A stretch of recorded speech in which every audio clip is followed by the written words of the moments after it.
name is Janera Quigley, and thank you so much for inviting me to share this system that I created with you. It's called an inventory control system.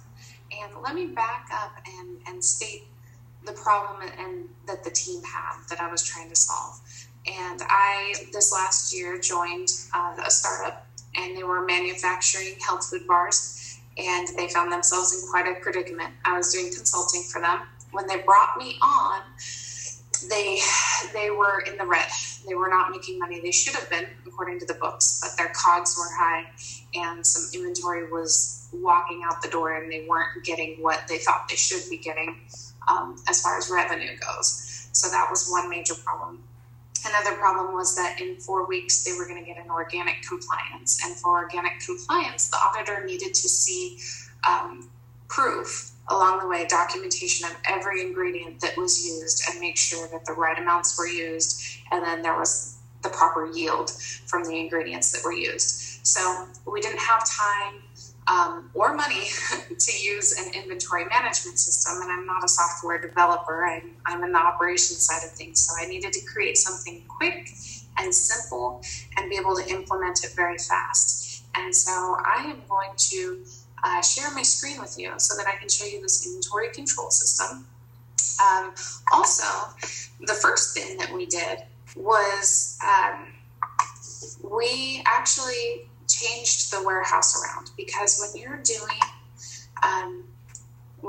work and you're trying to make things simple for people,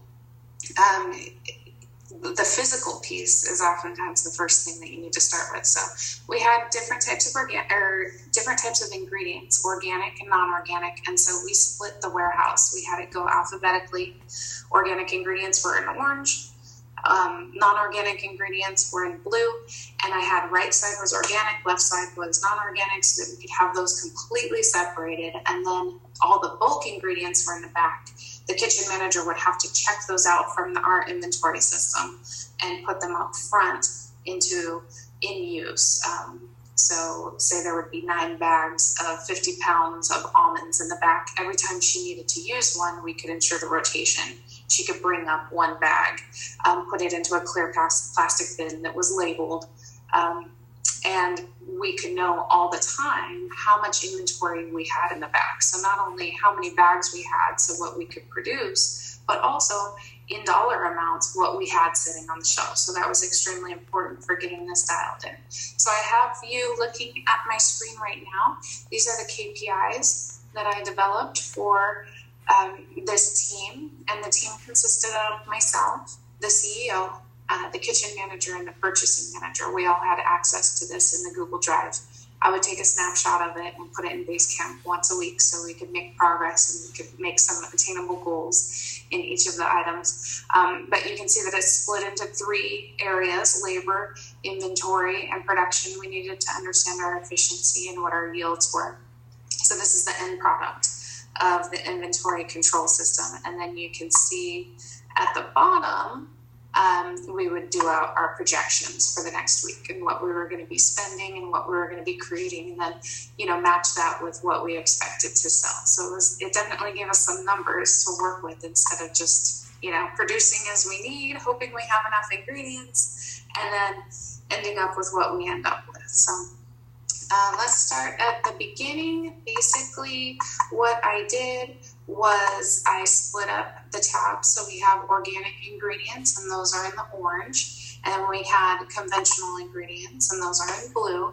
And what this did was our bulk inventory, what was in the back, was what we would fill in, and the purchase manager had access to this, the kitchen manager, to make sure we had enough ingredients at all times, and we could fill in when they were ordered and when they were coming. So I built up that part based on lead times and how much we would need in the kitchen to be able to produce. There's also a tab for the dollar amount of ingredients, and this was huge because as we were wasting ingredients or something would go bad, we needed a dollar amount with that, and they really weren't doing that before this system needed to be accounted for. And so, that's only $2.30, but you can see what we could want to know fast. Waste my total ingredient dollar things. So these are labels, packaging, things that those have dollar amounts, and if they get wasted, you need to be able to account for that. Another tab was the finished inventory tab. So this has different costs associated to it. So this is the price that we sell these bars at. So if something got wasted on this side or went out or we used for advertising or marketing, we needed to have a dollar amount that went with that as well. So we needed to know how much was sitting on the shelves in dollars, and then how much was being wasted when we were, giving it away to ambassadors, things like that. And so this is where we would get our running totals for the waste again. And so in this particular week, you can see $1,150 in waste. You need to know where that's going. So that's what this was helping track.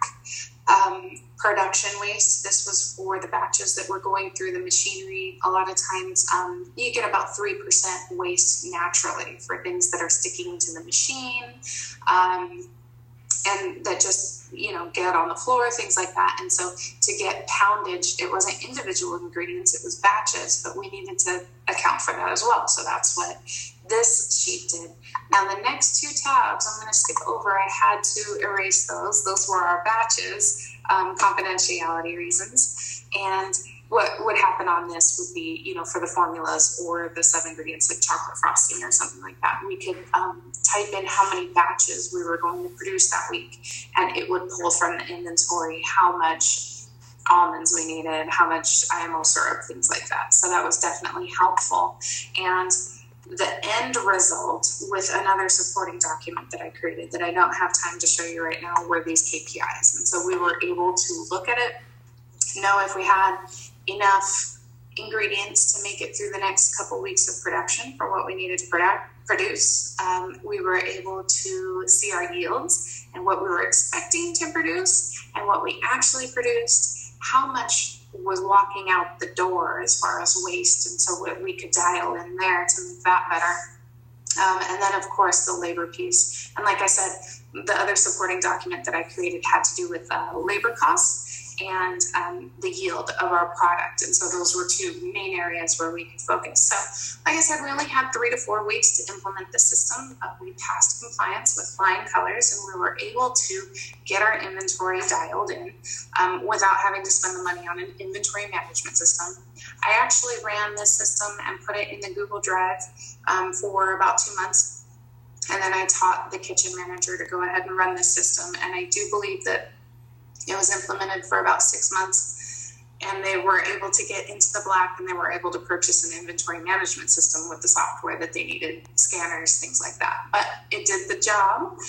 In the meantime, and I'd love to tell you more about it. I know that was a very quick overview, and something I was excited of and very proud about. So it's been a pleasure, and I hope to talk to you guys soon. Thank you so much.